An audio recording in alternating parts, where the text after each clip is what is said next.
Hi, this is Preetha and welcome to Dakshin Curry. I'm sure you all love bhindi.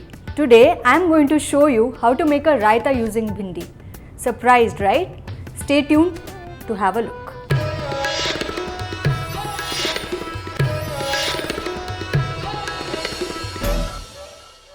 Without wasting any time, let's see the ingredients which are required for this recipe.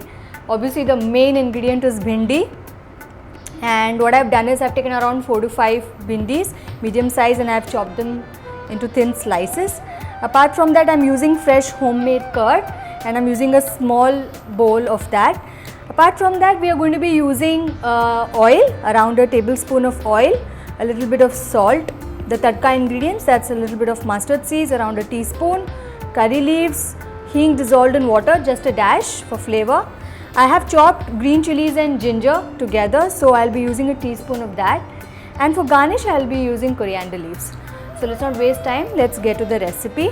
So I have a pan here and I'm going to heat around a teaspoon or so of oil. And once it gets hot, what I'm going to do is I'm going to saute the bhindi. So whilst the oil is getting hot, we have curd here and I will be adding a little bit of salt as required, dash of hing, this much hing would be enough, and I am going to whisk it. Like I told you, this is fresh curd, you want this to be smooth. Keep an eye on your oil. The best way to make this is to make this mixture and then keep it in the fridge to chill, and just when you have guests arriving, what you can do is you can saute your bhindi and add to this and serve. It's very easy to make. As you can see, I've taken very little oil. Bhindi is so easy to cook, it does not take a lot of time for cooking.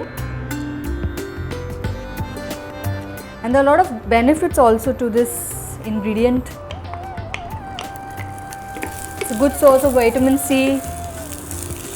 It has antioxidants too, so why not make full use of that? So many people, what they do is they also deep fry. But I really don't see the need to deep fry. What you can do is you can take oil and smoke it up and just add it in that, dunk it in for say a second or two and remove it. If you have a deep fat fryer, you can do that. But if you don't have a deep fat fryer, do not fret. You can do this also. So at this point, I'll add a little bit of salt. I've added a little less salt in this. I'm going to add a dash of salt. Very little. This will aid in faster cooking, even though bhindi cooks fast. It will aid in faster cooking, and we'll allow it to brown a little. Because I've added very less oil, what I'll need to do is I'll have to keep stirring to ensure that it does not get burnt. As you can see, our bhindi is almost cooked, starting to get brown, and at this point of time, I'll remove it off flame. Now even if it's a little undercooked, do not worry. There's a lot more of carryover cooking which is happening. In this heat also it's going to get cooked. So do not worry if one or two small pieces have stayed uncooked. And in the same pan again, I'm going to add some more oil to make the tadka. And in this we'll add some mustard. That's fast. Once it crackles, I'll add some curry leaves. I'll add a bit of ginger and green chillies.